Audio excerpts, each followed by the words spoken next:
So welcome everyone. Catherine, let's start. Great. Well, lovely to see you all, and beautiful music to just bring us in. And I'm also struck by Lorinda being in the midst of a snowy winter wonderland right now. So that's just amazing. Great to see you, and apologies for my absence in the last couple of sessions. I've had a few family things, but I'm glad to be back with the group. Just tuning into the session today and what we're covering, I just thought it'd be lovely for us to start with a bit of breath work, just coming back to the breath. I know that many of you have come from other things that you've been doing, busyness, so we'll just take a moment just to arrive, and then maybe just dropping a question into the stillness so that we can really connect to the sense of what regeneration means in our own lives. So just want to invite you to pause, find a position in your body that feels comfortable for now. And if you want to move away from the screen, that's also fine. It's sometimes difficult to be present to our bodies when we're kind of looking out, gazing out at a screen. So I invite you just to maybe take on a soft gaze or close your eyes if that feels comfortable. Oh.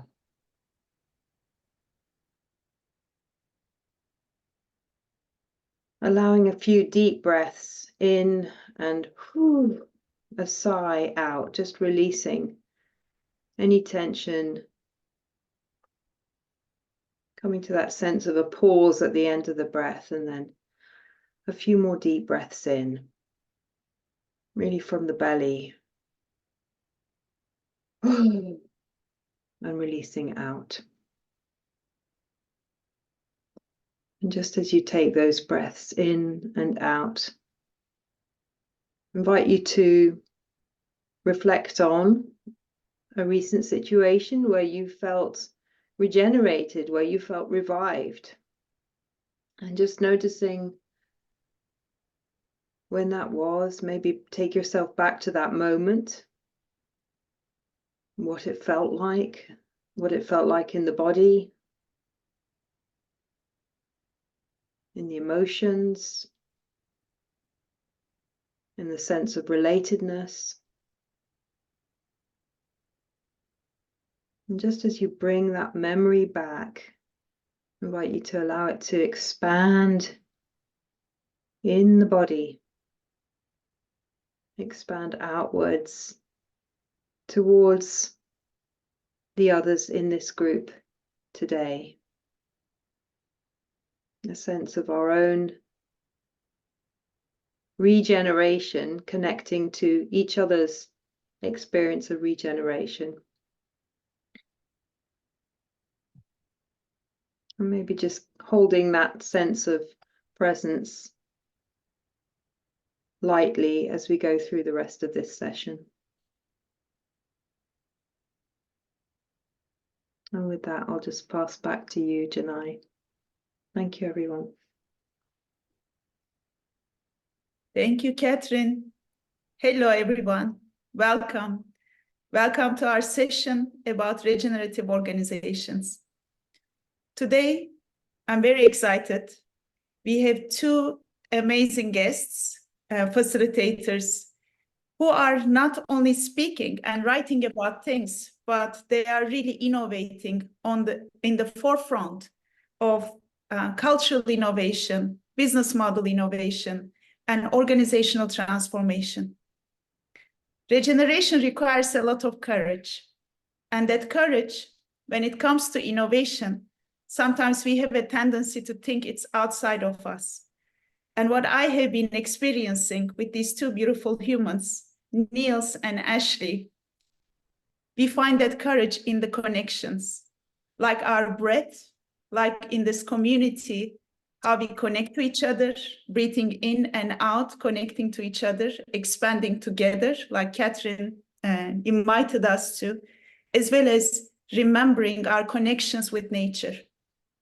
With that faith, with that courage, with that trust, I invite you today to allow yourselves to listen. How do we listen? With the ears of our hearts, and engage in the conversations with your minds, with your hearts, and please do not hold back any curiosity. Here we are exploring ways of innovating with regeneration, with courage, with faith into life. So I invite each one of us to talk today, participate today. That's how the session is designed. But also, we are very much interested in hearing your voices, hearing your curiosities, challenges. So let's make it a co-creative process. I would like to introduce Ashley Pollock. I recently was introduced to her, and she's like a firehouse, literally. She's thinking, ideating, feeling, feminine, at the same time masculine. And she is the head of transformation, culture, and regenerative leadership at Vivo Barefoot, which is a very innovative brand. And I am being amazed the more I get to know the brand, the people behind it, but most importantly, the ecosystem and the cultures they are viewing and co-creating with others. So today we have Ashley, who is going to share about their ways of cultural innovation in Vivo Barefoot. We also have dear Niels. Probably you already met him. He was in our LinkedIn Live, and we have been talking since the day I met him. I am pinging him on a lot of opportunities and projects because he's an amazing ideator, an ecopreneur, a young leader, inviting all of us to think in ways that sometimes requires other people's resilience, and he's walking that path. He's the author of The Regenerative Enterprise, a book that we invite all of you to get a copy and read, because it's full of case studies, full of information. Many of our curiosities are already explored there and more. He's also the editor of the board game called Futures, which I would love to bring to this container. We like to play games, right? And Futures brings like this intergenerational timelessness and make it playful. This whole big ideas of sustainability and regeneration. Let's play with cards. Niels, let's do that one day. And he's also the founder of Positive, working with companies, organizations, helping them for the regenerative transformation. From the bottom of my heart, I welcome you today, Niels and Ashley, and I leave the stage to you. Thank you. Wonderful. Thank you so much, Chanel. Thank you, Rudy, as well. And a big thank you to Daniel and Catherine also for making this happening. We're just so glad to be with you. So we know that the day has been quite long for all of you. I don't know if it's the beginning or the end of it, but we're going to try to make it as smooth as possible. So please feel free to share your needs. If you need some silent time as well, if you need to pause for a second, you're more than welcome to do so. We really want to learn from you as we hope we can also kind of share some new insights with you. So to start with, and I'm going to ask this kind of open question, and let's imagine ourselves around the circle. We've heard like from the beginning of this session, the word regenerative so many times when it comes to regenerating ourselves, regenerating the world, regenerating organizations. But the key question we would like to start with Ashley today is asking you what for you a regenerative organization would be. I have to say that I might not even have the answer. So would love to hear what your insights are, what you're thinking of, what kind of ideas do you have about what a regenerative organization would be? We would love to hear what you have in mind.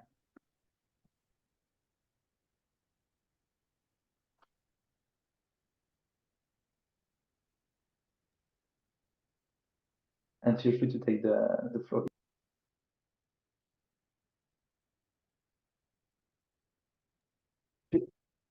Feel free to unmute yourself and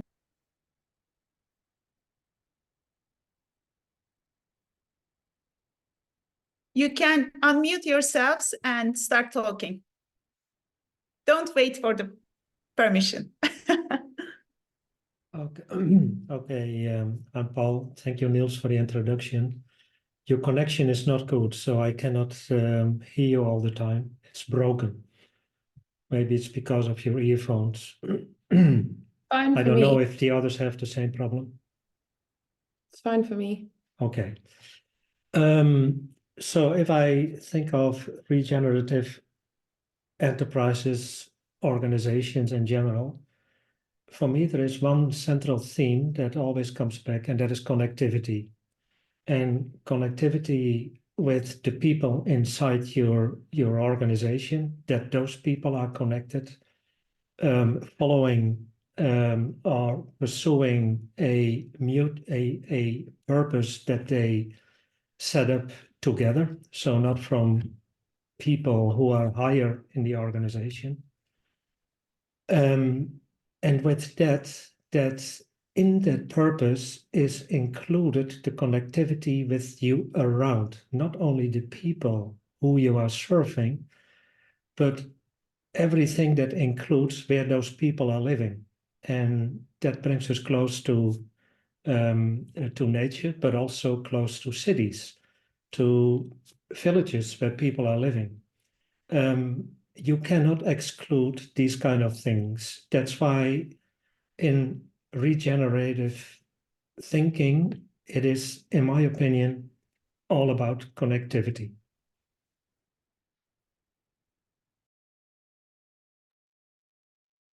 Beautiful, Paul. Thank you so much for that. Would someone want to go next? And I hope the connection is better, Paul, by the way. Yes, I'll go next. I'll talk about regenerative as how, in the space that I'm working in, I work for a developer. So the way we approach regenerative as a company, as a corporate, we're developing in a greenfield. So our commitment to our shareholders and the communities around us is that we will make sure that we leave the place on a positive net gain in the biodiversity sphere. But at the same time, we look at regenerative where we include the communities where we are operating in, and making sure that we lift them and they get another positive. Our commitment, our aspiration is that as we move on in the development and into the operation phase, that the communities, whatever prosperity we bring in, it has a momentum of its own. So it's not fully dependent on us, but they are supporting the operation of the destinations we are building, because the company I work for, we build touristic destinations. They are engaged within that, the operation of that, but the communities as a whole is lifted with what we're doing. So that's how I see regenerative. Wonderful. Definitely a complementary element to what Paul was sharing. Thank you so much. Joachim? Yeah, hi Niels. Good to see you again. I think we met in New York for some event there a while back. Thank you for that generative question. You know, what is regeneration and how does that play into an organization? I'm with Haifa, Haifa DAO. We presented and we will participate in future sessions. And for me, regeneration is at the heart of what we do. Everything that we engage with, any organization we're bringing onto the platform, goes through kind of a deeper look into regenerative protocols and practices, right? So you look at socio-ecological dimensions of that organization, socio-economic dimensions of that, socio-political dimensions, the different facets of how you can look deeper into an organization and see what the regenerative principles, practices really are. And for me, they can be nicely formulated around protocols. So protocols defining what do we mean by regeneration, because it's a broad space, it could mean many things to many people, but we want to become more specific in terms of, yes, you say you're regenerative. What does it really mean, right? What aspect of that is important to you, right? And for me, the other thing, to add to what Paul said, there's also an element of trust, that you come into these spaces and you are open, you're transparent, you're honest about your intentions, right? And that level of trust is a requirement to go deeper into regeneration and the regenerative space in general. Thanks. Amazing. What a start. Would anyone want to jump in and add to this? Yes, but yeah, Janai, you go first. Yeah, thank you. So for me, regenerative organization is which enhances its employees and shareholders, stakeholders, communities' perceptions about themselves and encourages them to participate in life in their capacity in ways that were not imagined before. So an evolutionary platform for everyone to flourish and express their gifts. And in summary, when I imagine regenerative organizations, I ask myself one question: would I like my daughters to work there, to see their communication, engage with that, eat or consume their products or engage with their services? And would I like that sort of organizations to emerge in different areas around the world? If that answer is yes, then it's a definitely regenerative organization.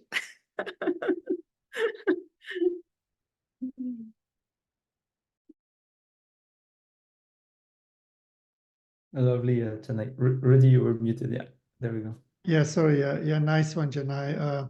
Yeah, to me, regenerative organizations is all about relationships and communication. So if you think about how we are as human beings, we are just a bunch of billions and billions of cells that are communicating with each other. And then as we go outward, we are communicating with other human beings or with other life on this planet. So which is also how do we communicate with nature? So and so it's mainly about how do we create these healthy relationships with each other, with nature, with other human beings, or with other living beings, and really connect as living systems. And then another part that I would add is like that we contribute more than we take. So it's more like Janai was saying, like, what is our gift? How can we gift more than we actually take? Because now our whole economy, all our business models is based on taking systems.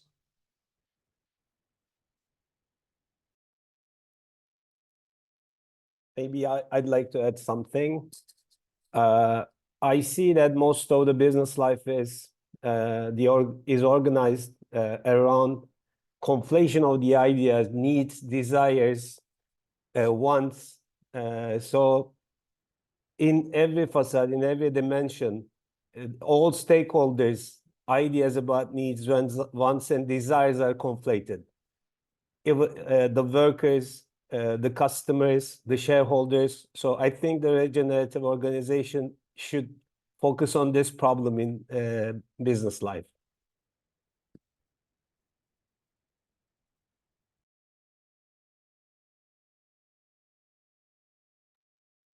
Thank you so much, Jamal. Would anyone would like to share anything before we move into the next part of it? We've got already such a beautiful map, but I'm sure many of you would add elements to it. I would just like to add, for me, there's a sense of co-creation and collaboration to co-create. And as Rudy said, an evolution of relationships and relationships between all of the people and with nature and the earth and the place and the ecosystem. And equity is another fundamental aspect for me, which means sharing of the wealth and value that's generated, but also sharing of the power. And then, as other people have mentioned, going beyond do no harm to really co-creating a nurturing, flourishing, thriving future for all. And there's an aspect of creating an evolutionary learning community as well, where there's not answers and we have to co-create an emerging future and begin to design, build the structures and conditions and social systems and technology and mechanisms for people to work together. And then I'm increasingly understanding the requirement for healing within that. And it's, you know, Canada, I live in the US, but I'm Canadian, and they have had a truth and reconciliation, a national effort for some time. And I just love some of the stuff that Lila June brought of the need to understand really the intergenerational trauma that, she didn't put it in these words, but that not only was perpetrated on the Indigenous peoples here, but also, in fact, some of the colonizers were coming from, and that there's a place in meeting people, the whole person where they are, that I think there's a way to reduce the defensiveness that everyone has. Well, that wasn't me, that was my ancestors, but it's not me, you know, those kinds of things. So there's a whole human aspect and connection and healing that I also think is the important part.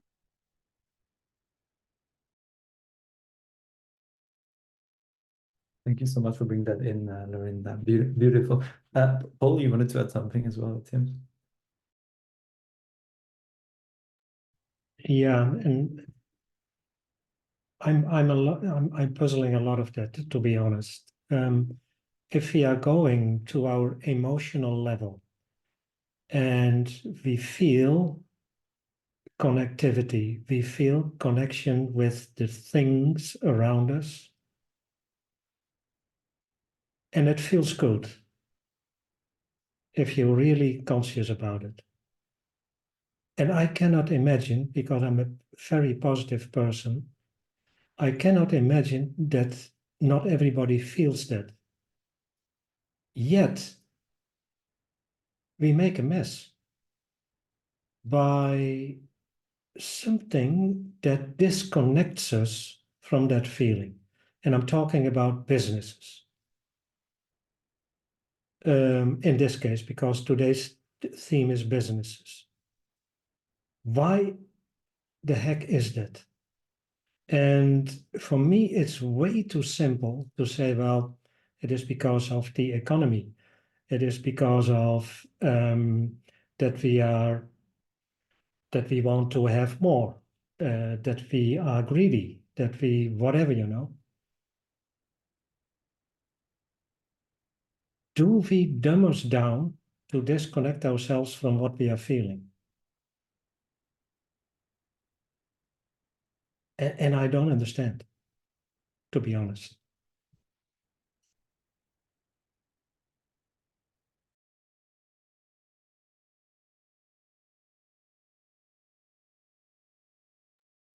I'll just jump in if that's okay, just with one more thing, Neil, sorry. I just want to make, I'm really glad that you brought in the healing dimension, Lorinda. I think that's, healing is so much at the heart of regeneration that we can't really talk about it without bringing healing in.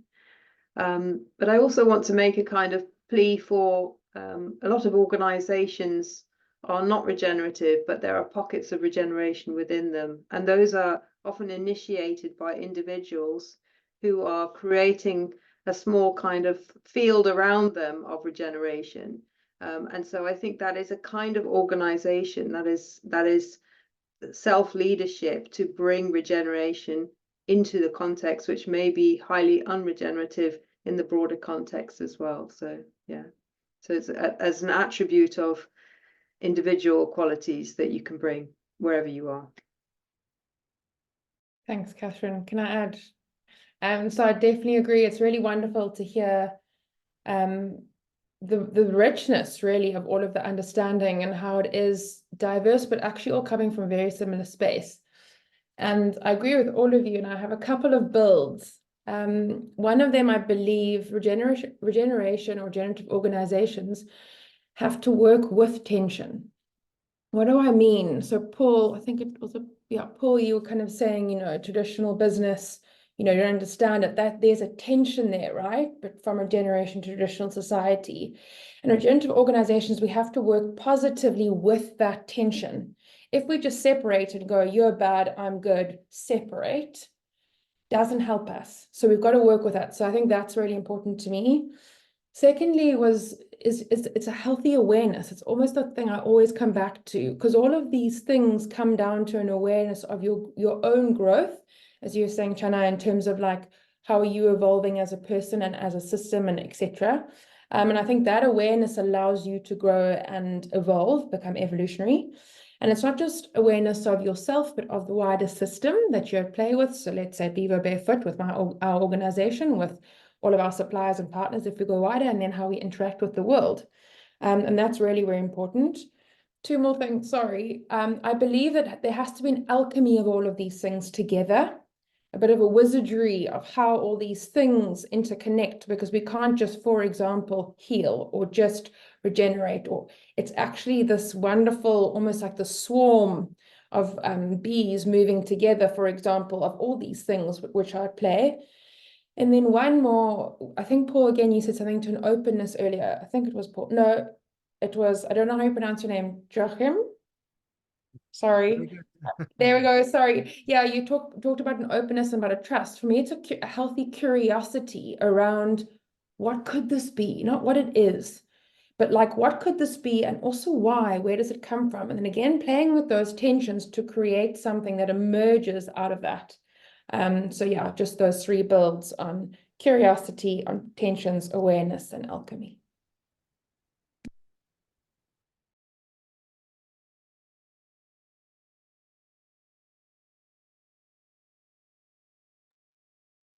Fantastic. Thank you so much, everyone. I feel like there's so much wisdom in this group. That's not surprising, considering what the course is about, and also the work that the team of Regenerate is doing. That's so beautiful, because I feel like I actually took note, and I would love us to put a mapping after this session to have all these insights together. And I'm sure that hopefully, actually, after the session, we're going to get many more ideas as well. But that's something beautiful, and I feel that's also a very beautiful start, in a sense that it's also coming from yourselves as individuals. So we've started from ourselves, and not only about businesses. And I think that's a mistake we often tend to do. Looking at the question in the inquiry, Paul, you were putting together about why our business disconnected from life in a certain way. I think that we actually put businesses as disconnected from individuals, and we forget that behind businesses, behind economies, behind governments, behind decision making, there are always individuals driving it, driving this crazy train that is taking us closer to the lift, but that could cliff, but also this beautiful train that could take us to a marvelous and enchanting countryside with the beauty of life. So I think that's a very, very good start, in a sense that during the session, let's think about ourselves, and as Ashley shared, like, beyond this individual consciousness, let's be conscious of the system and this tension, and let's be curious about this tension and what it looks like. So I'm going to share a few slides with you. Once again, we don't want this to be theoretical or to be too much of a top-down presentation. So interrupt, add your pieces of experience, your knowledge, your ideas, the questions, and let's put it as a conversation. What I'm going to share with you is just a couple of slides that basically summarize a bit of the definition that we have on the book about what a regenerative company is all about. And to start with, I think that all of you will be aware of that, but I think it's a very important and healthy place to start with, is the difference in between sustainability and regeneration.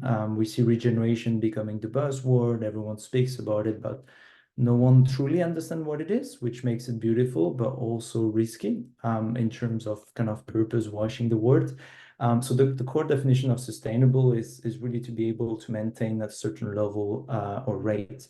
And in that sense, if you consider today's states, it's just impossible to continue the way it is. I really like this quote that I usually share with students, but I feel like it represents very much the issue we're facing. Everyone wants to speak about sustainability, and it might well be regeneration tomorrow. but very few people are doing it, and even less are doing it right. So in that sense, how do we kind of question and inquire ourselves about what is the work that we're doing? A quick kind of map up about regeneration sustainability. It's always a good reminder for ourselves about the need to actually regenerate to create a new balance and a new point of equilibrium. And I think it is clear to all of us, because all the elements that you've clearly described during this introduction are actually very far away from the way the economy works and the way businesses are working today. So it's a new ideal, it's a new vision, and in that sense, we need to go well beyond sustainability. And I like to use the lipstick metaphor of sustainability. You have a bit of all the colors. It's looking good on the surface, but like deeply inside is still very wrong. So in that sense, it's like, how do we move away from kind of this lipstick cover? Might be red, it might be green, whatever color you want to use, and really going well beyond that. So the time has come for systemic change. I think that's quite obvious if you're part of this course. That's something that you've onboarded and you're already involved in. And when it comes to regenerative, so the definition of it, if we compare it to sustainability, is really the improvement. So it's like, how do we put back more than we take? What Rudy was sharing about leaving a place better than we found it. That's all about that.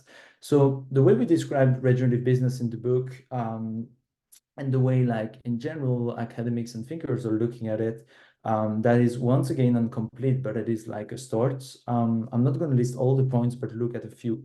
So the first one is like adopting a 360-degree perspective. That's something that we often tend to mistake on. The biggest and the most obvious example is the carbon tunnel vision, when everyone speaks about net zero, while actually the issues are all intertwined and like everything is connected. So if you look at a sustainable business today that really doesn't get it, they will tell you, yeah, we're good with our carbon emission. They might compensate a lot, but whatever, the result is carbon, we're good. We tick the box and we're good to go. So how do we move away from that and actually adopt this understanding that a business and an organization interacts on all this level, and that the impact on carbon emission actually impacts education, impacts empowerment, and all the rest of it. So that's the first point. The second one, coming back to what Rudy was sharing, the do more good. So you might be aware of this graph that became quite well known, fortunately, but really, how do we evolve from kind of this conventional extractive and exploitative mindset of using people and extracting resources?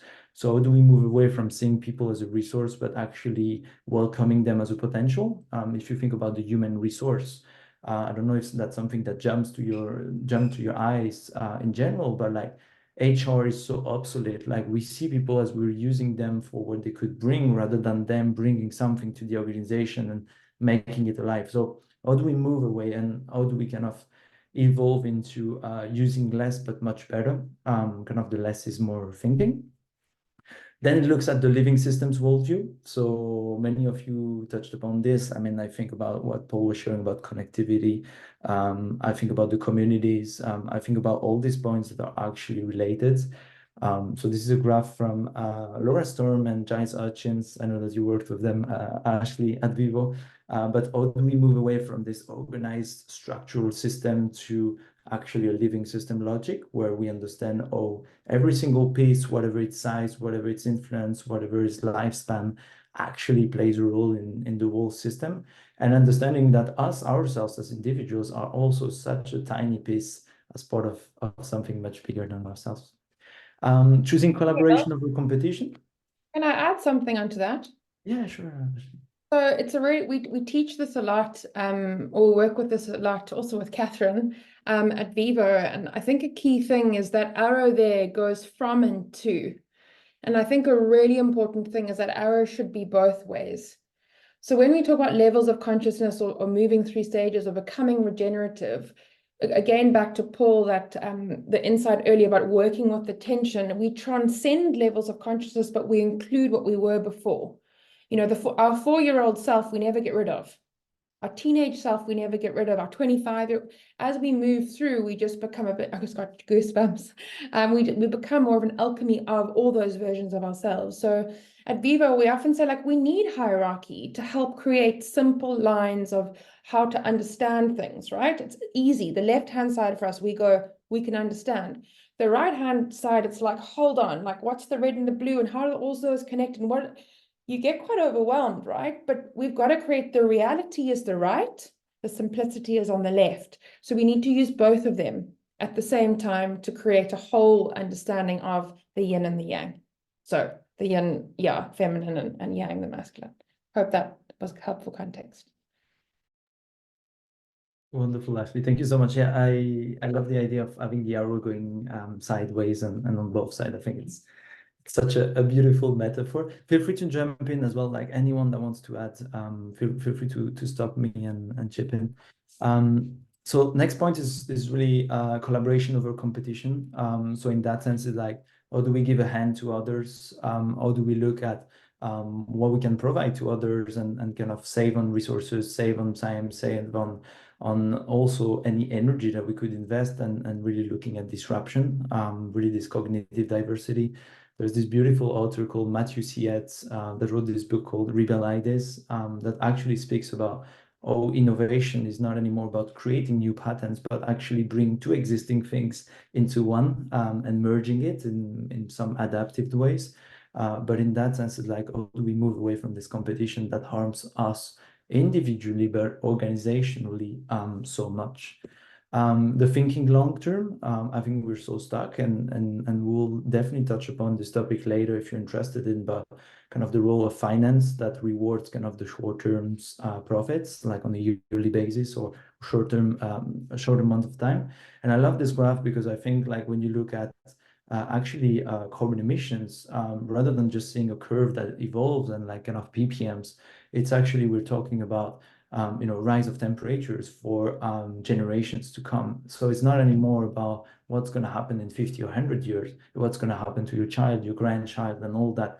And I think that's something very important in business and organization, that coming back to the main point that I was making at the beginning, we just protect ourselves behind the static kind of brands, logo, name, website of an organization, but we're the ones driving it. So it means that we're also doing it with a responsibility for the next generations to come. And that's something that really needs to be onboarded. It's not necessarily easy, but it's something that I think we need transparency about, sharing it to the wider public, because whether you have customers, whether you have people around you, communities, investors, everyone has a connection to this generational element. Challenging the status quo, so nothing really new, but I think that's so important when you look at the COP kind of process and all the rest of it. There's so many players that are still playing kind of the obsolete game. And if we want to create a new game, we need to create new rules. So in that sense, we need to be very disruptive and very new. And the key question is like, what are the new rules we are playing with?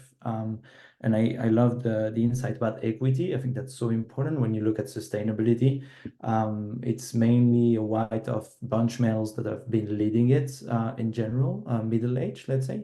And if we want regeneration to be a success, I do believe that we need to build it collectively and actually move away and heal, as it was shared before, from the North-South divide, from colonialism that is still happening in our everyday practices of business until today. So in that sense, yeah, how are we really challenging with ourselves, but also with the system as it exists? And then the point that was made about communities is for us, and that's something we really insist on. The book is so important. Daniel Christianval is so great on this as well, bioregion and all the rest of it. How do you look back at what the role of your organization is in relation to your community? If you think about multinational corporations in nature that do not really exist, you cannot really find them. They were so big and they're so not adaptive to the local context, but there is a problem. There is like a huge tension that is in so many ways difficult to resolve. So in that sense, how do we root back into what nature and what people are in need of when it comes to the place we are based and we are operating from? And then the last points. Yeah, go ahead, Lorena.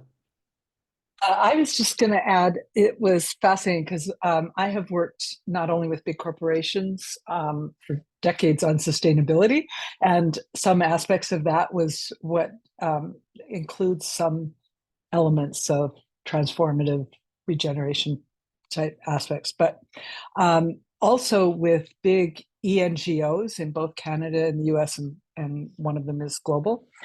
And it was fascinating because recently I've had a conversation where, as we start, I was talking about the opportunity that place-based regenerative interests of even big companies in needing to report on their biodiversity, and that there was a place-based, actual local.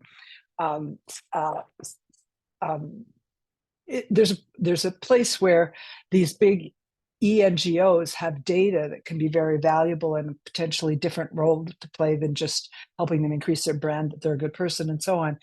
And as the conversation went on, one of the dynamics that they're facing is as an organizational structure, it's a very hierarchical, top-down organization, where as soon as there's something in one state or province that is a potential collaboration with the multinational or large organization, then it wants to be their hierarchy wants to control it at the national level, and you lose that local power and balance and so on. So I just thought it was fascinating in terms of an organizational dynamic for even these place-based environmental organizations that is blocking them.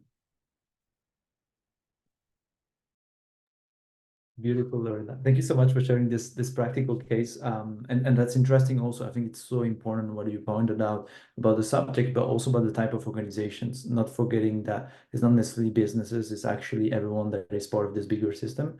And in that sense, all the change we're talking about today is really applicable to any type of organization at any level as well. So yeah, really, really important to highlight that.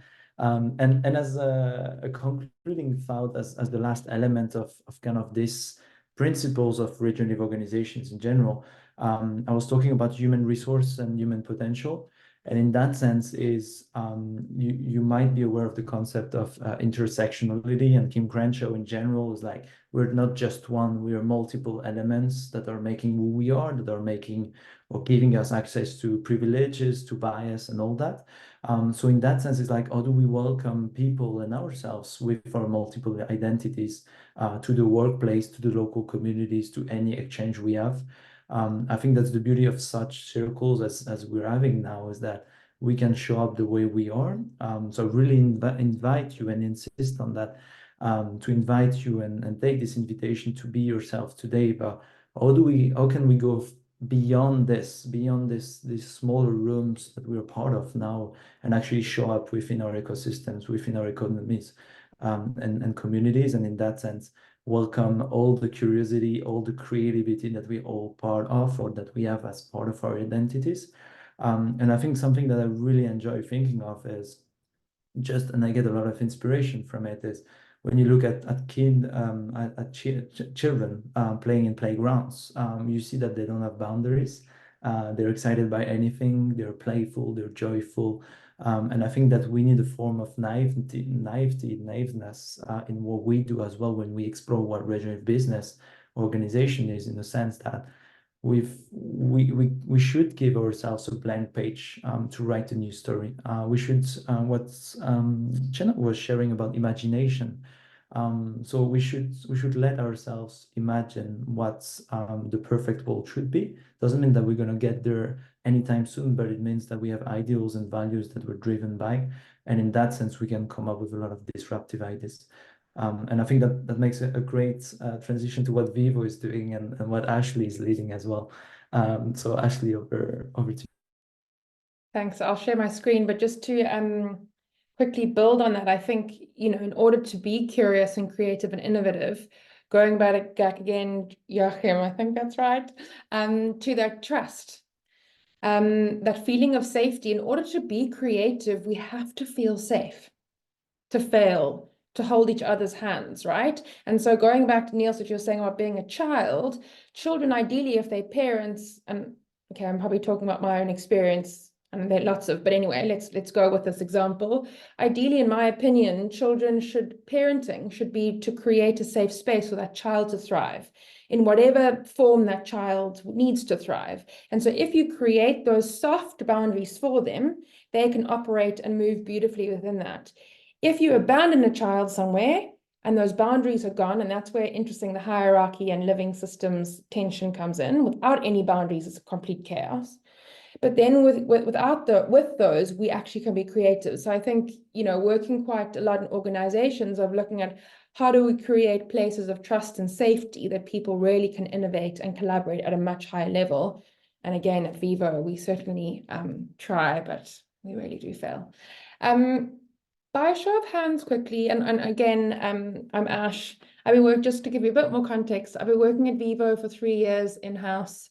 Been working with Vivo from an innovation perspective for 7 years. I've had 4 careers, completely different. I've studied food science. I was a food product developer in London. I went into consulting and financial innovation incentives, and then worked at Vivo as head of people, and now I've moved into transformation. So my reason for being, or what makes you really come alive, is that alchemy of yin and yang, the feminine culture side of things. And Niels, I really loved how you said HR has no place in this world. I completely agree. It's just a set of rules that is created for people that are supposed to be treated like children. So it's just completely stifling to what our kind of energetic state should be. But I think, that culture aspect, I think love, Rudy, you're also talking to it, is really important and the highest value, but we also have to do something about it, which is where the yang comes in. And that's where kind of the transformation aspect of what I do. And so I really love playing with those two. And so playing with like full heart, but then like, what's the strategy and how do we get there? And then like kind of moving with those two. So that's my happy place. I asked Chennai to send you guys some homework. I'm aware you've all been quite busy. Because I wanted to use Vivo. My intention is not to sit here with an ego and talk to Vivo sitting on some high pedestal, because we really aren't. My intention here is to share our story, to help inspire ideas of how you and your own organizations or your own way can actually draw inspiration from that. So what I found most useful in my regenerative journey that we've gone on with Vivo is learning, like Catherine, for example, has been working with us for 3 years, learning a lot from her, learning a lot from Giles, learning from teal organizations, regenerative business, regenerative wisdom. And so taking all these different kind of examples, and then there's no one size fits all. What works for Vivo doesn't necessarily work for anybody else. So like it's more the inspiration fact. So I'm happy to share my screen and to talk through, but if you guys have actually kind of had a look and you've got some valuable questions and we can actually dive into some things that are actually really meaningful, I'm happy to adapt to either way. So maybe by a vote, does anybody want me to speak to Vivo? Or can we just dive in? So first, anybody want me to speak to Vivo? Up, hands up.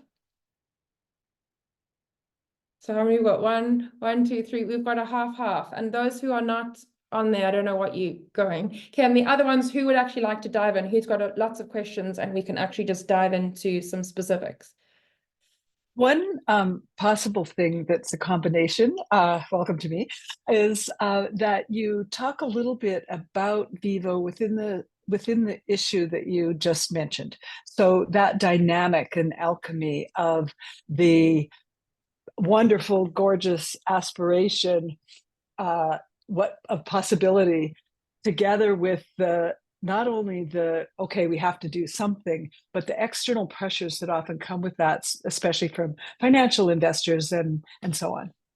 Yeah, so a quick bit of context also around how Vivo is structured, because I think it's quite important. So it's mostly owned by the Clarks, who, if anybody knows the UK footwear business, Clarks was a big organization. They're 7th generation cobbler cousins who started Vivo Barefoot now about 11.5 years ago. I would say in the last 3 years, we've started to become pretty profitable as an organization, even though right now we are in a pretty tricky cash situation as an organization. We're actually riding quite a stormy sea. But generally, we've been doing really well on growing not only our business from a profit and turnover, so it's a size, but also in terms of profitability. So creating an organization that is much more stable to the winds of change. In terms of shareholders, we don't have shareholders that we report to. We don't have a VC people who we need to kind of go and like wave a flag and pretend anything. We really just lead from heart and test and learn. So we're founder-led, which also has its own natural tensions, right? And again, Catherine, I keep bringing you up because she so intimately knows the kind of the struggles that we have, and specifically actually that comes around from a culture perspective, because so generally, again, how Vivo is structured now from like a team perspective, let's just look at a hierarchy. We've got our CEO, who's our Chief Ecosystem Officer. So we, oh, there's some hearts. We have our own language at Vivo. We try and keep it as simple as possible, but we don't call people line managers. We call them leads. And interesting, there's a lot of tension around, do we actually change the word? Because then everyone's like, well, what does lead mean? And actually, we've decided, yes, it is important to change. Otherwise, people just revert back to the same behavior under what a line manager is. So we have our CEO, our round table. So Galahad's our CEO, his dad is Lancelot. And so the round table are our directors. And then we've got an ecosystem of team leads who sit within, we call them circles being departments. And each of those are pretty networked. So how we actually show our organization is in a hierarchy like Niels showed. And then we also have actually that system view of the interconnections, very overwhelming. And so, yeah, I think how we operate within that can seem often quite traditional, but then often quite regenerative. And again, it's quite a tension. I'm going to quickly share a couple of things just for visuals to make sure everybody's got the visual mind, because I don't know, my brain's not very clever. And so I often find a picture is great. So just a couple of things. I'm just going to change my whole screen. Just looking at kind of, I'm not going to read them out loud, but looking at some of the wording we use, and this is in literally our brand proposition, we are nature, nature is us, in our campaigns all the time. It's like really important that the real insight behind our brand is that whatever we classify society as normal is not natural. And so we're trying to redefine what does natural mean, a natural culture, which is really regeneration, right? It's going back to how nature works from our culture and then also from an organization's perspective. So our vision and our mission is literally on every single piece of paper or anywhere you read is to reconnect people into the natural world. And sometimes you also say, and to their natural potential. And we do it by inspiring natural health journeys. So creating Lego regenerative footwear and experiences that brings us closer to nature. And I think that's really important to show that our mission isn't just to sell more footwear. At the moment, it starts with feet, because that's kind of seventh generation cobblers. And it's us really trying to get individuals back in touch with themselves, with their body through their feet, which then allows them to also go on their own journey, because to go barefoot is a whole journey, and then to reconnect to themselves. I've separated this quite simply into the yang, the doing, the metrics, the strategy, the KPI. And then I'll chat a little bit to the yin, so more on the culture. And at Vivo, we call our culture living barefoot. Which again, interesting, Catherine has actually helped us build a lot of that yin side. So I think quite importantly, our strategy, no one else does it like we do. So we have 3 strategic pillars that sits under this mission of becoming a regenerative regenerative organization and reconnecting people to nature. And really important, the black ticks under each of those. We believe that we have to be in business to prove it can be done better. We don't want to be an NGO. We don't believe that we can create enough change. And therefore, we've got to create a strong and healthy business in order to carry us there. In terms of community, we believe that change actually starts with a shift in collective consciousness, you, me, us, partners. And so again, that's why that is a really important pillar to us. And then the last is product. And we believe that our products have to give back more than they take away. There's just no point in creating more stuff. And so we actually don't just sell footwear. We have a much wider value proposition. This seems like a bit of a busy slide, but you can see there our mission at the top is to reconnect people into the natural world. And we've actually added recently, depending where we're looking, but also to become a regenerative business. And what this shows you here is on each of those pillars, so purple business, green products, and nature in the orange, is actually at the bottom the metrics that sit under each of those. So we measure 15 business metrics, looking at, so you can see under business, we've got revenue, econ contribution, lead times, EBITDA, and improving our B Corp score. And these are just the top line 15 metrics that we look like. If we had a pyramid of metrics, they are just the ones at the top that sit, that we try and consistently measure over time. And you can imagine each of these 5 basically help us over time look at, are we creating meaningful change across each of our 3 business pillars, so product, community, and business, and therefore delivering our mission. But we've got lots of metrics below that, which actually layers down, which I'll talk a little bit more to. So interesting, sorry, again, I know there's a lot of visuals, but what we're seeing, I'm trying to go back one. What we're seeing here is, again, here are 3 business pillars. These are the metrics. I haven't put them all in here because it can be too complicated. And actually underneath, we were talking earlier about connection, about connectivity, about collaboration. What we call the foreground or in the now, those kind of hexagonal diagrams. Is it hexagonal? That's, yes, 6. We've got cross-functional projects which are led by someone in the organization, not a director. And they're truly big cross-functional strategic projects, which allows our organization across teams, across where we were talking about that pyramid structure, and to create this networked organization, which we believe is really important for us to thrive. And on the right, you can see there, I'm not going to talk to the detail, but we've had to do quite a lot of work of how we keep people updated and aligned and understanding of what this mission is, what the strategy is, how it layers down into kind of, I'm explaining to you in literally 2 minutes. And then how that also layers down to their circle or their department, and then also their role. And again, we're testing, learning, and failing quite a bit here. So again, I'm not going to go too much into the detail here, but this is another resource. We'll make this available to you to show the work that we've done around looking at the cadence of who we tell what at what time to keep everyone engaged.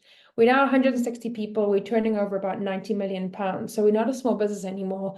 And we have people in probably about 7 meaningful jurisdictions across the world in 3 meaningful time zones. So it's quite a lot to keep connected. And that's really, really important for us. Can I quickly pause there? Are there any questions on that? Or any feedback or any insights to share?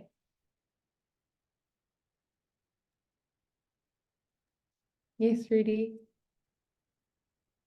Yeah, my question would be on the how is the shareholder and stakeholder structure? How is that built in the business already, or are there plans to do that? Or is it a co-work? Is it like a co-creation project? What do you mean by the shareholders? Do you mean it's a company, right? Yes. Yeah, it's a company. So is it traditional shareholder structure? Or is there also a part like that can be used for stakeholders or team people from the teams or partners that can join actually the shareholder structure? Is there a nature on board? Is there a seat for nature on board? These type of things. Yeah, very, very good question. So, I mean, I think the North Stars would like to be employee owned. I don't know if that'll ever happen. Right now, the shareholders are very much still mostly the Clark family, and also one of our strategic manufacturing partners in Vietnam, who they're incredible in what they do. Actually, and that's a great synergistic and regenerative collaboration in them investing in our organization. They actually own factories and manufacturing in Vietnam, obviously, and then Vivo being one of the expressions of their footwear in the world. And then in terms of the governance, so I'm going to ignore like the shareholder structure. I said earlier, like our shareholders and our board, legal board, they're almost there from a governance perspective and just making sure that give or take we're ticking the boxes, but they don't have a meaningful, I'll actually stop sharing my screen maybe so that you can see my face. They don't have a meaningful need or want or gravitas in what we do as an organization. So then in terms of but on that legal board, by the way, is a girl called Charlotte Pumford, or a woman called Charlotte Pumford. I shared a podcast that we did with her, with Giles, and she is our head of regeneration.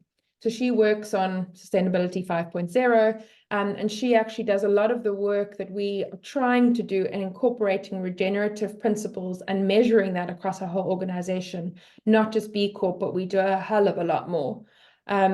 And so do we have nature on the board? No, not yet, but there definitely has been some conversations around how do we get there? What could that look like? But we're certainly not there yet. I hope that answers your question. Great, thanks, Rudy. Who's next? So I have a couple of things I would like to share with you. That's very inspiring. I think where I am working, we're probably in a similar boat where we have one single shareholder, and we're mandated to be somewhat regenerative, and we're trying to figure that out. And the only way where we have figured it out is that by positive biodiversity net gain, we're aiming for 30% in where we're working. But I was just wondering, I found the culture of your company is quite interesting, but it's just a small company. Do you see that could easily be scalable into, like, say, when you become in thousands, like the company I'm talking about, we're almost 5,000 strong, and it can get very messy when like that culture it's not easy because people come from very different backgrounds and have come from different corporates, and working in a corporate just does some sort of deforming. So trying to unlearn all what you have learned and just adapting a new way of doing it is not an easy thing. So do you see it easy to scale up? That's the first thing. And the second question is, you say you report on regenerative, and is it possible? I know that you've shared that the 3 pillars that you're looking at, and it's very similar to what we're trying, like sort of what we're trying to achieve. Is it possible to just get a closer look on what you're reporting on regenerative? Because that's something Yes, I'm quite interested in. Yeah, Rudy, if you don't mind finding on Vivo Barefoot's website, just Google unfinished business. It's an annual report. If you can share it in the chat, it's a really, I feel, an innovative way of how we actually report across the whole organization, and we bear it all on there. It's changed quite a bit over the years. So if you really are interested in that, something important to you, I'd look back the last 2 or 3 years and see how it's evolved. Maybe start there, and I'm very open if you want to ask me any other questions as you work through it. So that's number 2. Number 1, really good question. And I think we all know the honest answer is that no, it's not simple at all. Even onboarding one person isn't simple. It's a whole interconnected relationship. And I think it's only going to get harder. We're at about this 160 mark, which science, in different ways of creating communities is this natural tipping point of going, well, now it's going to get even harder. If not, it might break. But I think that's all part of the challenge, right? And we also try and build this culture beyond just our Vivo staff. We're trying to also proliferate, that's a terrible word from a regeneration perspective, but try to permeate into our supply chain, which we call our value chain, and into much wider than just our Vivo staff. So I think the mission, the North Star, is much more than just our internal culture. But yeah, I think it's going to be a really tricky time to navigate this next phase from a cultural perspective. May I jump in just with a question? Yeah. Is the key question I would like to ask is like, would it be desirable? And I think that's a question we need to ask ourselves as well as we work on these new models of businesses. Wouldn't it be a warning that actually this is enough and that actually we can maintain a certain size, because I think that we need to also think about, like, do we grow forever? Where do we stop? What stops us? So the question, I would just like to address, and I don't have the answer myself, but is it desirable, and is it a warning from actually regular systems telling us you are enough, keep on doing what you do, keep on improving, keep on innovating, but with the limits that you're facing? Yeah, good point. Well, I guess a comment on that. We've spoken a lot about degrowth. There's been a bit of a tension and that we've been playing with. And just bear in mind, I'm not the CEO of the organization, so I don't sit in Galahad's head.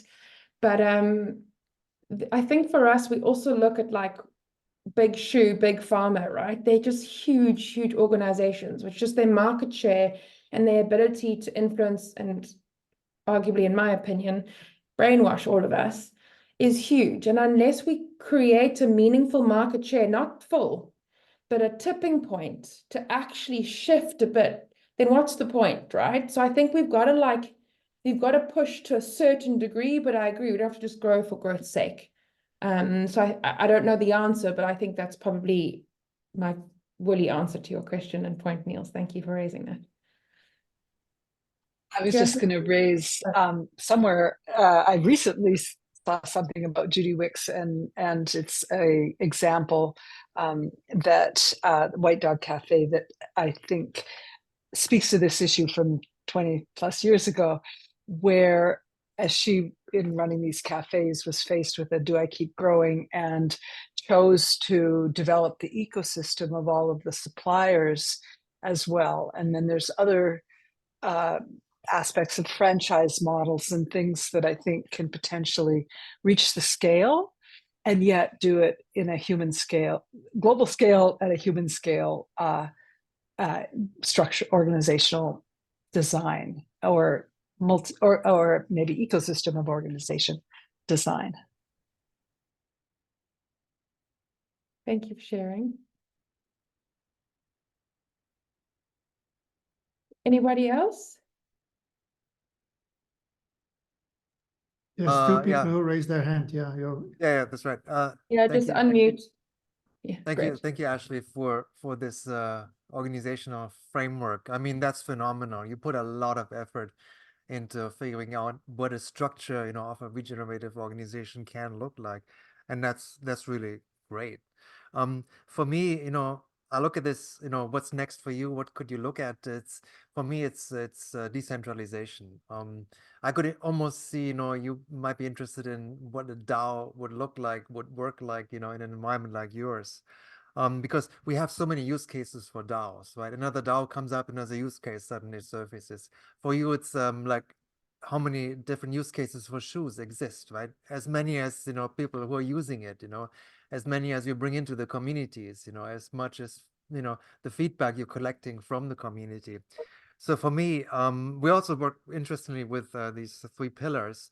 Our pillars is around the regenerative business as yours, but then we also look at regenerative incentives, incentive structures for people joining the organization or sitting at the vicinity, sitting, at the, maybe at the supply chain side of things.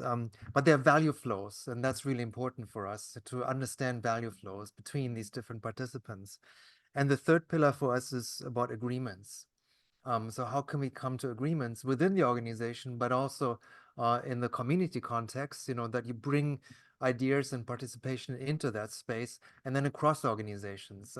Because for us, DAOs are, individual organisms, right, that are trying to connect, exchange value, and exchange these trust flows, right? So for me, it's an opening up, it's an enterprise becoming more porous, the boundaries are blurry, and you move into a network space, right?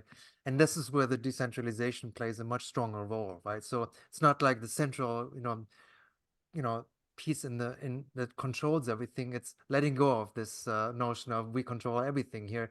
It's in the hands of the users, it's in the hand of people, of communities out there who create these beautiful stories for us, right? That we, of course, want to collect and then share again, give back, right?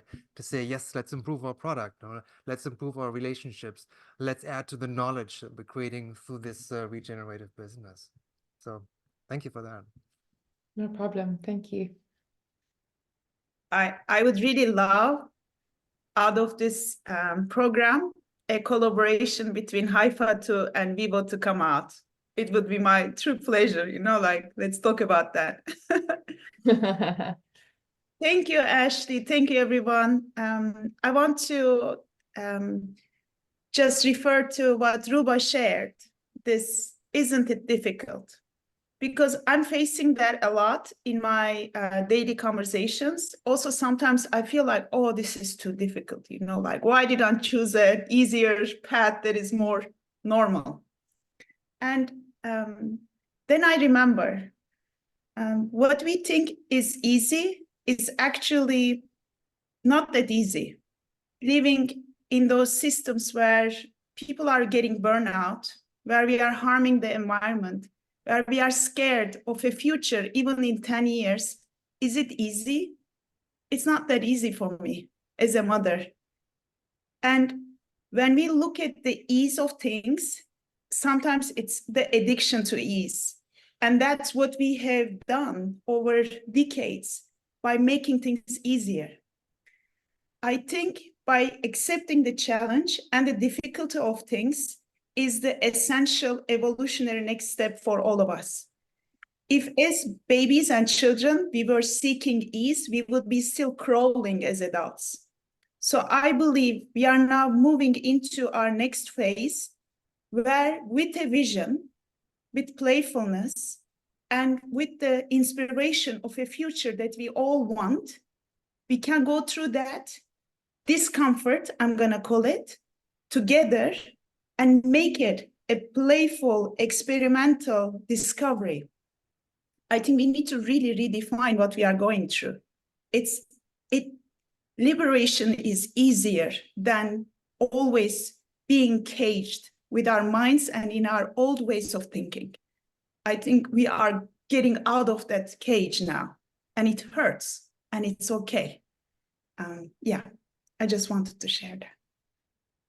Thank you. Yeah, I agree with you. Easy not necessarily means the best, but in the business world, because easy translates into faster, quicker, taps into, available competencies. So there's a resistance to explore what is best unless you encourage or you create that environment where for people to go and explore what are the alternatives, which could give much, much better results.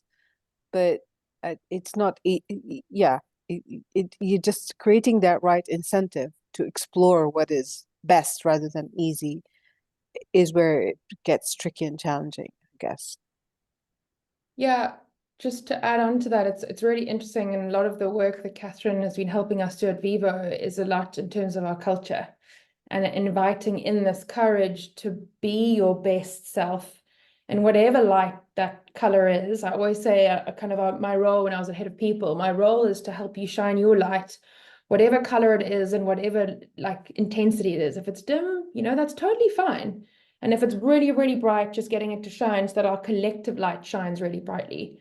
And I'm not sure if we have time, but just going on from that, I might be able to share a bit of our culture at Vivo, because I think it's quite easy to look at how we do things, but the culture then has to balance of how we feel, how we are, how we be in the organization to help balance that. And again, it's certainly not perfect, but hopefully it maybe can be food for thought if we do have time.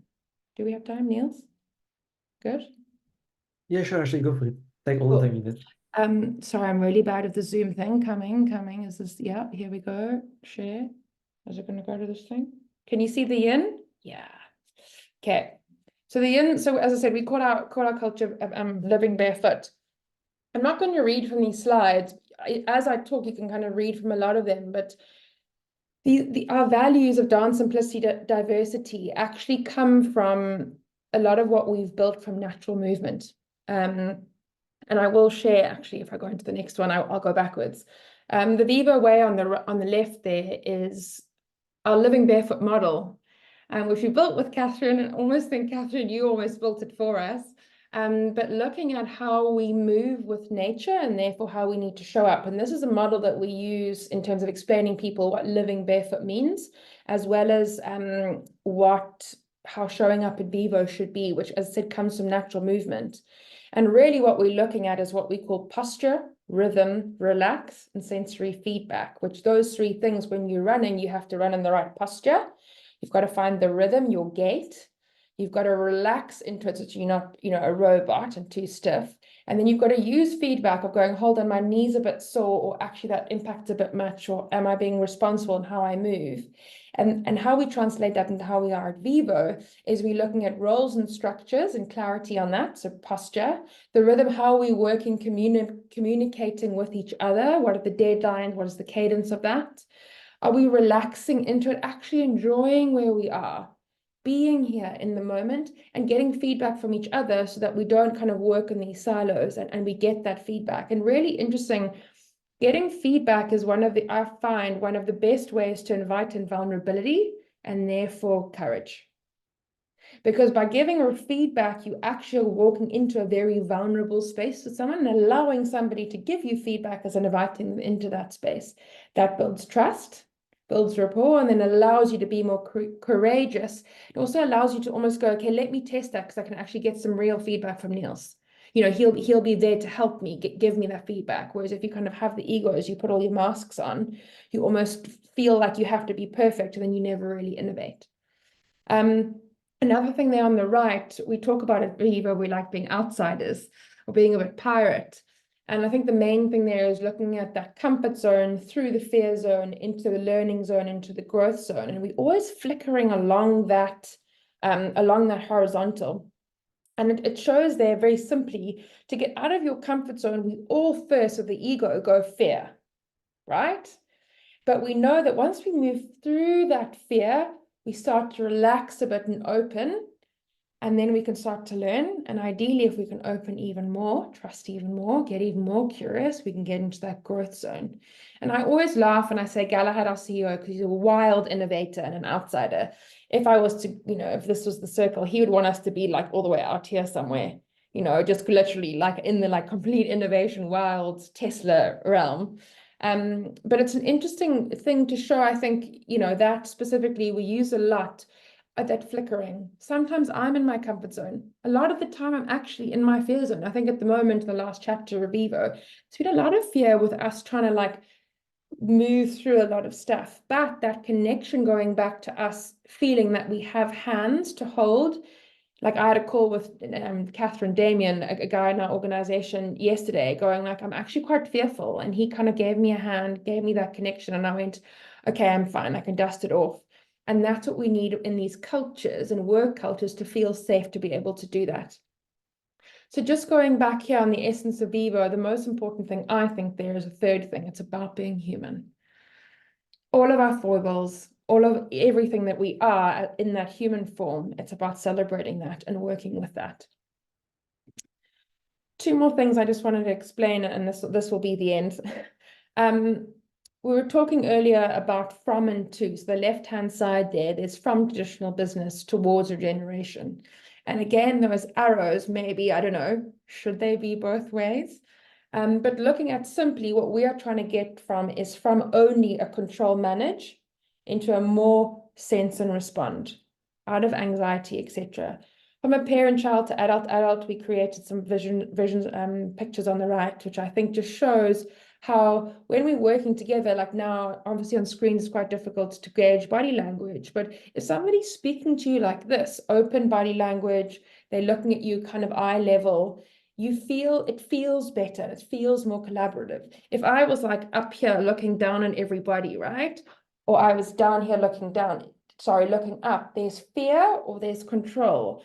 And just subtle things, also probably those of you who are parents, looking at how your children will be receptive to different body language, really, really important. And we use a lot of that adult body language to then explain not just body language, the way that we speak to each other, the way that we don't create rules, we create guidelines, etc. And so I think a lot of what we have tried to do at Vivo from a culture perspective is create new tools for people to understand our culture, and then almost help support them through a network of initiatives that we have, which I'm going to stop sharing now. We have a whole network of initiatives. Find some notes where we've created our own language. We don't, as I said, we don't have departments. We've got circles. We don't have line managers. We've got leads. We don't decide on salaries from directors. We created an evolution council. So evolution is obviously what nature does to basically regenerate and innovate, right? So the Evolution Council was a cross-functional team of people from across the organization who had full salary transparency within that group to help field salary increase requests and trying the aim of it is to create fairness and transparency of pay across the organization, which we started about 3 years ago. We've created a group of, we call them proprioceptors, very big word, just basically means our body's ability to feel. And it's a team of about, I think now 15 people across the organization that we meet with quarterly at our nature home. I'll talk more to that, where we meet with them to look and we sense into how is it feeling at Vivo right now? What's the feedback? How are people doing?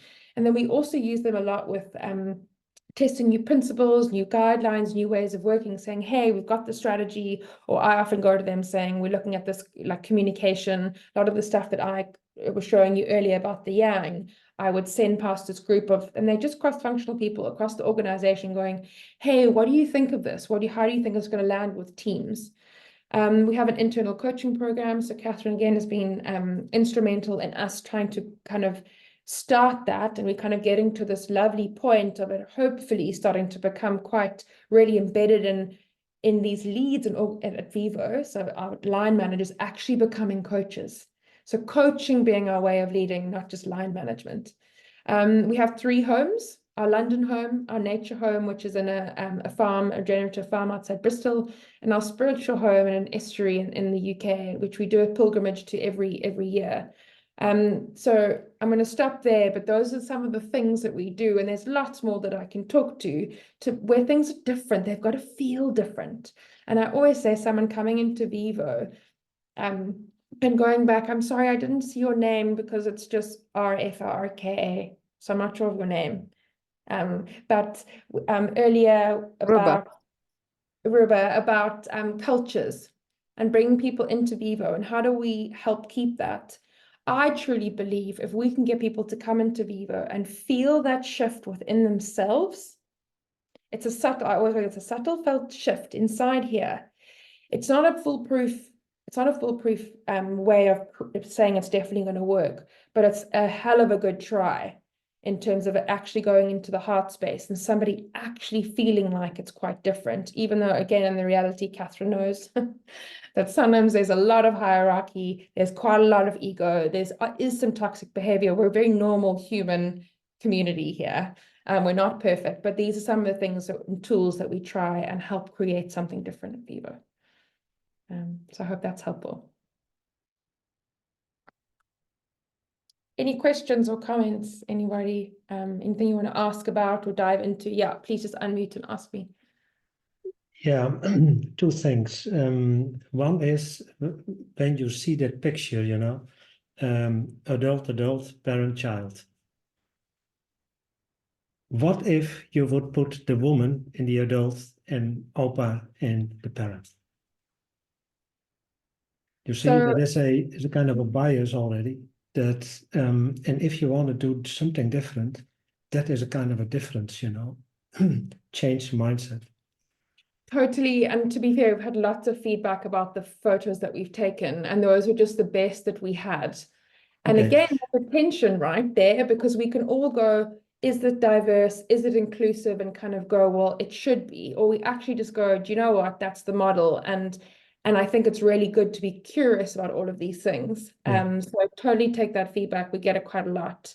But I think we should reimagine adult in all of its facets. Yeah. Right. And same as parent-child. Also, parent-child's not the best metaphor, but it actually just works simply to explain it, if that makes sense. Thank you. And the other thing is in how you are approaching the salaries, you know.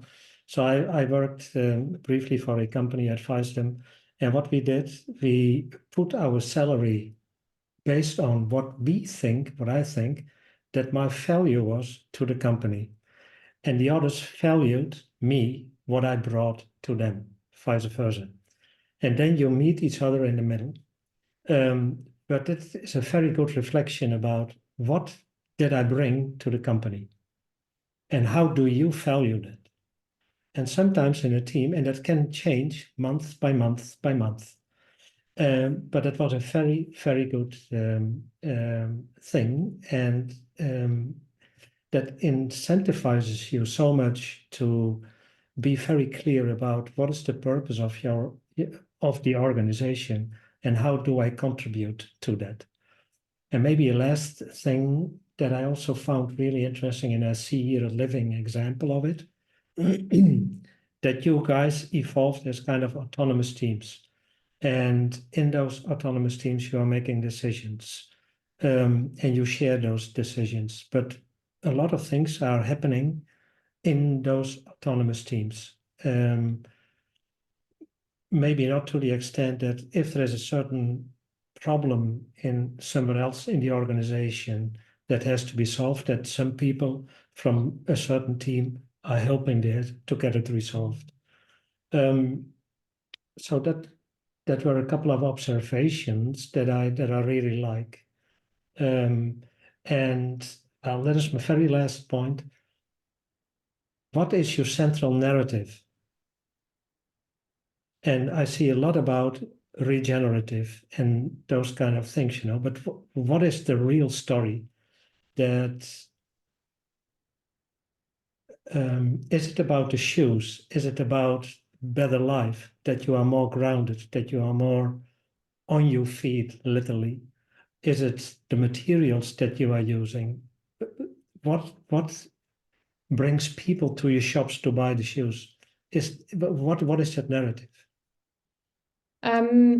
So much good points in there. Thank you, Paul. And really good insights. I'm going to try and remember to come back to all of them, not all of them, but a couple of them. So on salaries, I think a really interesting one to almost have this business case of what you think your salary should be.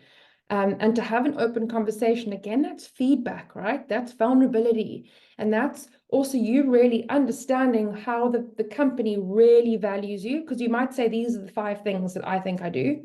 And they say these three things are amazing, those not so much.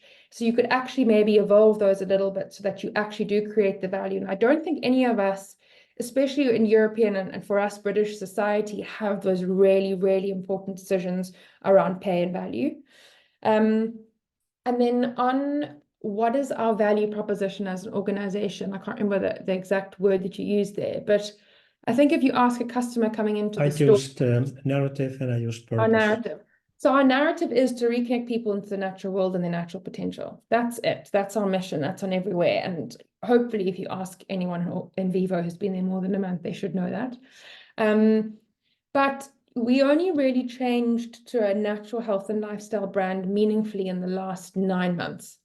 So the customer still thinks of us as a barefoot footwear brand. So if you ask any customer, they will come in and they're like, you sell barefoot shoes. They won't know that we are trying to create a 3D printed shoe that takes away our need or reliance on a very, very dirty petrochemical manufacturing supply chain, which is, shipping shoes all over the world, material all over the world. Anyway, this is actually one of the prototypes at the moment that is out there. And we also create natural health courses. So often free with purchases is now, how do you transition to barefoot? What does that mean? We've got natural health with Zach Bush. I don't know if anybody if you know him. We're now looking at the 3 big causes of foot illness or disease and creating courses on that. We've got a Vivo platform, which is basically like Patagonia's Reworn. So we take old footwear that either like from the manufacturers or from anybody can send them back in Europe at the moment and the UK, and they'll be repaid and resold. So, we're so much more than that. But right now the customer still thinks of us as a barefoot brand. So we have a lot to do in kind of re-educating and kind of appealing in a way to a wider customer base. Hope that answers your question. Cool. Anybody else? Just trying to put my shoe back on now. No. Okay. Well, that's me over. Niels. I have a very different question, if it's okay. I meant to, first of all, thank you very much for this, great conversation. It's been really wonderful to listen to and very inspiring on many levels. I have a sort of a more maybe seemingly operational, but not so operational question. How is, and as a footwear company and one that is striving for regeneration, I have a bit of a tactical and strategy question. How are you integrating regeneration into your supply chains? So really good question. So B Corp naturally is, we're a B Corp. We're actually the highest scoring. Now, this isn't from a place of ego, but we're the highest scoring footwear brand in the world. But you know why that's really important? Because footwear, and we're going to be honest, is one of the dirtiest, most awful supply chains in the world. Why? The end of life, which is always one of the biggest issues, is taking a shoe apart. So actually the brilliant thing about what I've just showed you with this shoe is it's made, okay, it is made from two materials, this material and this, so it's two materials. But most shoes, we once pulled, I think 3 years ago, we pulled one of our shoes apart, 44 components that you've now got to take apart and now try and reuse and recycle with glues that are terrible and full of petrochemicals. So B Corp is allowing us to create, so I'm putting the shoe back on again, is allowing us to track progress along that journey. And it's, I mean, we have a whole, I think there are 15 people from across the organization who are in, we call it a circle, a project circle, looking at that every year. Then we have got it as one of our top 15 metrics. We've got, let me actually find the exact name. I don't know why I've just forgotten it. Must be the nerves. We call it transparency of our value chain. So we call them tier 1 to 5 suppliers. So tier 1 would be like one of our shareholders actually manufactures footwear for us. Tier 2 would be the cork supplier who puts cork on, you know, in our insoles, for example. Tier 3, tier 4, tier 5. And what we've been wanting to do is actually go and knock on doors and visit every single supplier right down to tier 5 over a 5-year process. So for a 5-year period. So we actually start to collaborate with them more meaningfully. We've done a lot of work with them. We've created like a little regenerative business and organization and sustainability, like a little mini course. It's about 2 hours that Charlotte Pamford has developed, which we are now taking a lot of our supply chain through. And so we're doing a lot of work with actually partnering them much more meaningfully, not just cash for something, but trying to also transition and evolve the way that we work with them. A wonderful failure that we've had, by the way, was we've tried to create the most regenerative footwear factory in the world in Ethiopia. It's failed so wonderfully. We just can't really get it to work. But the dream was to like create this like dream factory in it. Yeah. We're back to Vietnam. So we've also changed supply chains. We went from Vietnam to China back to Vietnam 3 times in 3 years. And that means every single shoe, for anybody who knows about manufacturing, try to take 3 years ago a 42 component shoe and make it as almost, if you can, it's always an improved version. And a new factory that is made for non-barefoot wear. So making barefoot shoes is completely different to making a Nike or an Adidas. Like that was just wild. So that's where we like, actually, we need to partner much more meaningfully with those, especially tier 1 suppliers, diversify. So actually work with at least 2 people. If one kind of, there's a supply chain issue, we can work with another one. So diversifying that too. Sorry, that was a lot of speaking. Did that answer enough of your question? Thank you. No, amazing. I think, yeah, it's a lot of hard work. Just so even a lot of footwear companies don't even know beyond their tier 1 supplier, let alone tier 2 and tier 5. And so it's like a dream come true. So thank you very much for that explanation. Thank you so much. I see, Ruba, you have a question. On the other side, I'm also aware of the time. For this session, we want to go through the framework of Niels, the Regenerative Organizations. Ruba, why don't you maybe share your question or comment in the chat? Is that okay? And we continue with Niels. And by the way, don't worry, we will have also Niels and Ashley on Mighty Networks. So we can always continue these conversations. And please watch the videos that Ashley shared. There's a lot there. Thank you, Ashley.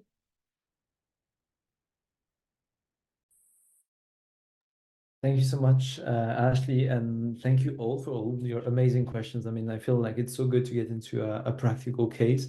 And that's actually the way we're going to finish today. So we wanted at first to do a little workshop with you, but considering time, it's not going to be really possible. But the great thing is that I'm going to present it to you, and then it's going to be kind of a takeaway for you to take with yourselves, reflect on, and then we'll follow up on Mighty Networks. So as agreed with Chennai, we're gonna be talking again like online, and we can talk also in person if you need some support. But what I wanted to share with you today is the compass for regenerative business. So we've been talking a lot today about like what regeneration is all about. Ashley has been sharing so many great insights about what does it mean in practice. And also how to measure it internally with some of the metrics.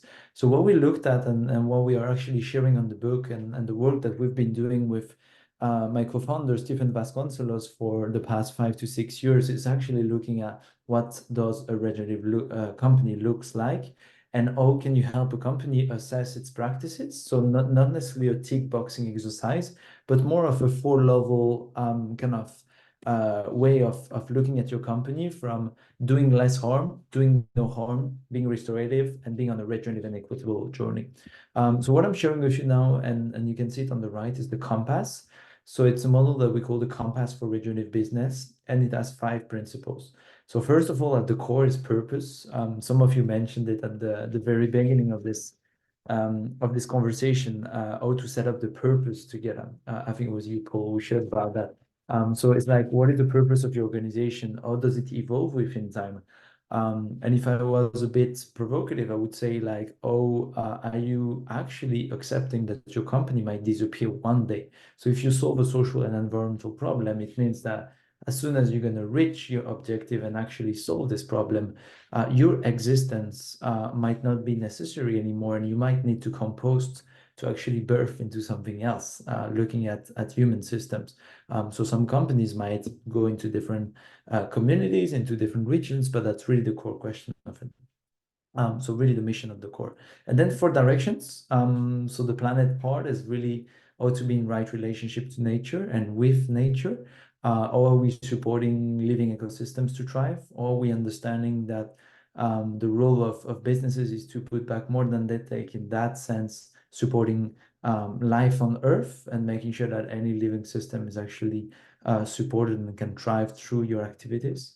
The people part is very much what we shared with Ashley about human resources and all the rest of it. So really elevating human potential, fostering diversity, empowered participation. We mentioned also there were some examples about fair pay. So what is the salary that you would expect or that you think you're worth, or like what's going out there? So how do we empower this team's potential? And then the 2 last parts, partners. So how to recognize value for all and redistribute value. So how do you make sure that everyone benefits from any profit, any impact that you're making? So as much as you contribute, how much are you actually benefiting? So we go back to the concept of connectivity, of reciprocity, and really kind of looking at what is your role wherever you are in this ecosystem. And then the last part is places, communities. How are you empowering communities? Or are you supporting local communities to thrive? Or are you embedding them as part of your work and all that you're doing? So I'm going to share the screen when it comes to the mural. You're going to get access to it, so you're going to have your own template later on. It's called the Compass Cardinals. So you will get this version or another one that is very close to it. But basically, the idea is that on each of these 5 principles I've shared with you, where you have one main leading questions, you always have 4 subheaders, subheading questions that help you to zoom in into the indicators that we looked at. So what I'm going to share with you is this, where you can actually look at answering some of these questions and looking also on different levels. So this 4 colors, looking at where does your business or your activity stand from a do less harm to a regenerative and equitable practice. So kind of looking at where you're on the journey, wherever you are, your commitment to being part of this course is already showing off that you are on it. So the key question is, where are you standing and where do you need to improve, where do you need to get better, and also looking at, as part of this, as soon as you have your mapping, we spoke about feedback. Ashley spoke about feedback and showing up vulnerability. And I think that it's such a beautiful opportunity that we all have to be vulnerable about our weaknesses and our strengths. And in that sense, if you feel like sharing also the mapping of your organization or yourself in this journey with others, I think that would also spark a beautiful conversation as part of the community to make sure that we support one another and that the strengths of some are supporting the weaknesses of others and vice versa. So that's how the model looks. And I will share also with you a link because this is a model that we put online for free. It's an open source one that was part of our commitment and part of the values we wanted to lead with. So you will be available to find the 110 plus data points and sub questions that go even deeper than the mural, if you're interested in, and definitely happy to also have some conversations together if I can help with that. But that's part of my commitment to be part of this course with Rudy and Chennai was also to give you access to it and make sure that you can use it as a force for your organization, for yourself, but also sharing feedback and making sure that we improve it. As I shared, not all the solutions are out there. We're still kind of figuring out how to measure this metrics and this impact and all that. So I feel that there's so much to bring from this conversation today already, that using this tool and building on that, I think that all of us, I mean, I guess Ashley will be the same, but we've learned so much and we'll be open to learn so much more in actually exploring that and figuring it out together. Thank you, Niels. For clarity, how would you invite us to use the link that you are going to share regarding the sub-questions and the evaluation of our businesses, as well as the mural? And how would you like to guide us with our answers? Like, what is the format? What is the structure? So when it comes to that, I will definitely be happy to take some time and share some information with you tomorrow on the mural, where you will have a guidance, a written one. It's not very much rocket science. You've got questions, you've got stickers, so it's to answer it. You might get stickers of different colors. So from kind of the red to the green, to look at the 4 levels to understand where you would potentially score high or a bit lower. So yeah, I'm going to share all this guidance, but basically it's for you to complete it. I would recommend you maybe not to use the link on the chat for now, because I'm going to repurpose it and make it as a template so you can have your individual one and it's confidential. And then if you feel like sharing it, exporting it as a JPEG or PNG, you will be able to do so. So yeah, all the information will follow tomorrow. That's my commitment. You will get it on Mighty Networks. And if you have any question, if there is anything that is unclear, let's be in touch. And when it comes to the deadline of completing it, so it's a never-ending journey. So the great thing would be for you to start it in the upcoming days, as this conversation is still fresh and alive. But what I would suggest is actually we agree with maybe Chennai on the deadline for a first kind of sharing and a few comments to kind of reactivate this conversation, and then to have another check-in later down the line whenever it feels right for you. So we make sure that we build on this momentum as well. That's wonderful. Thank you so much, Niels.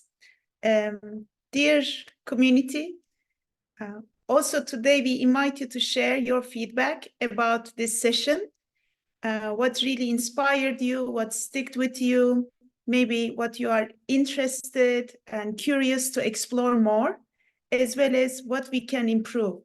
If you provide that feedback on Mighty Networks, on the session page in the comments, with our experts, we can take a look at them, and each session can be better, and we can regenerate and grow together. Can I get a thumbs up from everyone to do that? Yay, because we are co-creating. That's fantastic. So I see that we have 14 minutes. Ruba, I want to receive your question if it's still there. Thank you. No, it was answered. Thank you. That's very kind of you, Chennai. That's fantastic. Okay. So before I Can I add a comment? So it's interesting. I was just thinking, Niels, as you were sharing there, what the compass for me allows us to do as organizations is it creates a different angle of awareness. Where am I now? Because often, like, I mean, a lot of the work I do, I got completely overwhelmed by everything. I'm like, well, where are we? What do I do? And actually, by using something simple like, and by the way, Charlotte, Niels, you know, you've been in touch with Charlotte on our sustainability side. She loves this framework, and it just allows you to look at where you are. And that's what the B Corp network is. I think we've now lost the wonderful lady asked a question earlier about how we interact with our supply chain.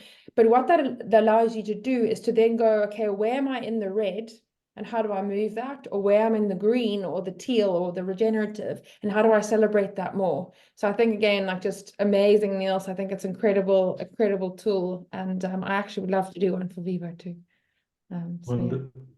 Wonderful, Ashley. Thanks for that. And I just wanted to make sure that we don't forget Lorinda, that I think was sharing a question before that. We forgot. So I don't know, Lorinda, you were raising your hand as well, so we don't skip that. Yeah. Okay. Just really quickly, I was wondering about, as you're working with building your desired culture, how are you facing some of the challenges that come with required sensitivity and, in fact, often different ways of interacting with people with different ethnic backgrounds, different genders, different even cultural differences or stylistic differences that often mean that people on the margins get run over? I'm guessing that's a question for me. So I find it, going to be honest, a very difficult question to answer. I'm not very politically correct, so please excuse if I hope I don't offend anybody.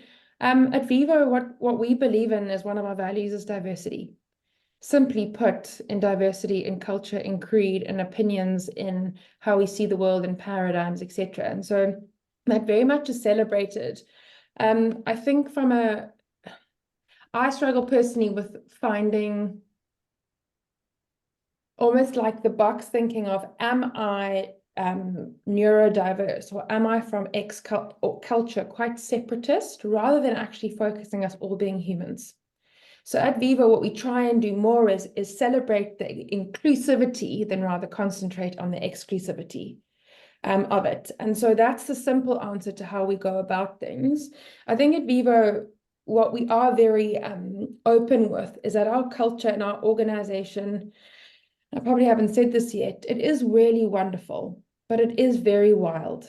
And I say to people often, it's like almost want to send them like a scare-off letter before they join and say, you know, like, joining Vivo, the dream is real. Like, one of my reflections coming into Vivo from working externally for 5 years and then becoming an employee, I was like, everything you've said on the packet is more internally. We almost like don't say as much of the awesome stuff that we do.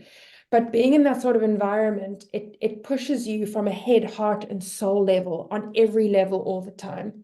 And it's stressful, and there's lots of tension, and you're going on your own, like in your own way, and then you're still trying to be a parent, and then like it's always changing, and so you're not really sure, like it's a lot to deal with. So when people join Vivo, instead of kind of talking too much around, like, let's say diversity inclusion, we go, this is us, all masks off. Do you want in on this? Honestly, come join us. Whoever you are, come in and join us. And if this isn't for you, that's totally fine too. So I think, again, it's an interesting way in a paradigm of how we do it. But then to just round it off, we do have a cross-functional circle. We call it a project circle, who specifically look at, we call them JEDI, justice, equity, diversity, inclusion. And they specifically look at some of those protected characteristics and how we try and celebrate those in-house. But yeah, so sorry, a bit of a round the house answer there, but I hope that's helpful. Cool. Thank you, Ashley. I would like to also share something around that. I'm a big champion of inclusion and diversity, and that's what we are doing in the Heroines. And when we include people in the design of the culture, whether it's bringing some practices, leading some of the sessions, or really like walking with their shoes or barefoot a day, or during a lab, for example, we learn a lot. So we cannot really predetermine what they need, also with the change of the environments and the conditions and the technologies. So inviting those marginalized, diverse groups in the culture design and in the practice of it, and co-leadership at times that can be also provided by the container, is the fastest and the most efficient way to innovate the culture. That's my practice and experience. So wonderful. I would like to also thank Niels and Ashley and each one of you for today's amazing energy. I felt that we really listened with the ears of our hearts, very focused, and I really appreciate that, because in these sessions, we are not just downloading information, we are bringing ourselves into those new waves of doing things as a potential and embodying them. And from here, what we do is very important. Sharing the feedback about the session, so we seal the deal. Receiving Niels's guidance so that we can also reflect from our businesses, make it more tangible, and receive the guidance and keep on sharing among us. Prepare for our next design sessions is super important. And let's watch the recordings, look at the decks that both Niels and Ashley shared, so we can go really deep into the inspiration. And what would be really good from this container? Share also your good practices. Today, we heard a lot of inspiration from each one of you. Bring also your practices, big or small, like your what works for you and what you did, you failed and learned from it. Let's share those things so we grow together. Our next session will be on the 20th, right? And it's with Michelle Holiday on Age of Tribability. And she's going to be sharing her expertise, her guidance around regenerating communities, ecosystems, companies. So it will be a beautiful continuation after this. I want to also announce... Chennai, it's yeah. on the 23rd. 23rd. Okay, Next thank you Tuesday. so much. Okay, next Tuesday. So this Saturday, we don't have anything. Yay! A weekend with the family. Okay, next Tuesday. Also, please mark on your calendars on the 27th of April from 4 to 8 p.m. We have the Conscious Business Design Workshop, where I really want all of your participation. And all these sessions will be leading to that, where we are going to get hands-on, designing your business models and your collaborations, partnerships, revenue, and cost structures. I'm super excited about that. It's from 4 to 8 p.m. It would be really good if you are in a space where you can focus and bring your best of attention. We are going to be using Miro, and I will share also the platform beforehand. So if any questions, we are on WhatsApp, we are on Mighty Networks, you can always call us as well. And with that, I want to give the stage to our dear Catherine to do the closure of this session. Thank you so much. Okay. Well, as I saw Janai's message, do you want to close? And I'm thinking, oh, okay, how are we going to close this? Because like it's just been so rich, so full. It's like, what are we going to do? And one of the themes that I've picked out that I feel is just so important for all of our regenerative work is that role of sensing. Like we're constantly having to sense into the field, keep sensing. Every time we think we know something, keep sensing, because like whatever we think we know is always more, right? So I just thought we'll do a little exercise just to kind of change state, because like we sort of be listening to a lot. So let's use our bodies. And I just want you to encourage you to just shake your hands out for a few moments, yeah? Just really shake your hands out. really feel that energy shaking out the hands, how that makes you feel, right? Isn't it great? And then rubbing your hands together, really feeling that warmth and that energy in the palms of your hands. Yeah, isn't it amazing how we can just energize ourselves like this, like really quickly, right? And then we've been doing a lot of screen time, so let's just put our palms gently over our eyes now. Just give our eyes a rest, just to gaze into the darkness. And as we're doing that, maybe we'll just sense into one thing, just one word maybe that's coming up for you. And maybe as you gently massage your face now. So we've had the yang of energizing and now the yin of the gentleness. Just giving your face a little wash with your hands. Little massage. And just noticing what you're left with from this session in terms of what you're sensing. And we'll do this in a very popcorn way with just like one word or a phrase, okay? I know we've all got a lot to say, but just one thing that you're maybe taking away, that you feel is resonating for you, that you're particularly knowing, oh, that's a message for me. That's something I want to sit with or think about a bit more, okay?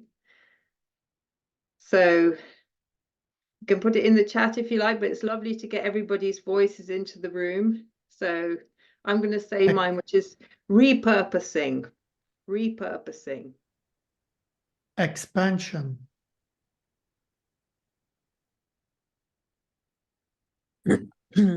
Conscious business design. Connected. Living into possibility. Growth. Decentralization. Community. Re-energize. Circulation is circularity. Humanity. Gratefulness.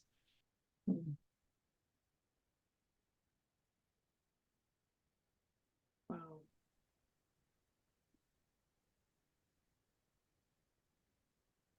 So just a moment of pause as we say our goodbyes and check out for today. Just a lot of appreciation and gratitude for each person here and everything that you brought to the session, and especially to you, Niels, and to Ash. Lovely to see you here. Really great session. Thank you so much. Thank you for having us. So nice to see all of you and keep journeying. Good evening.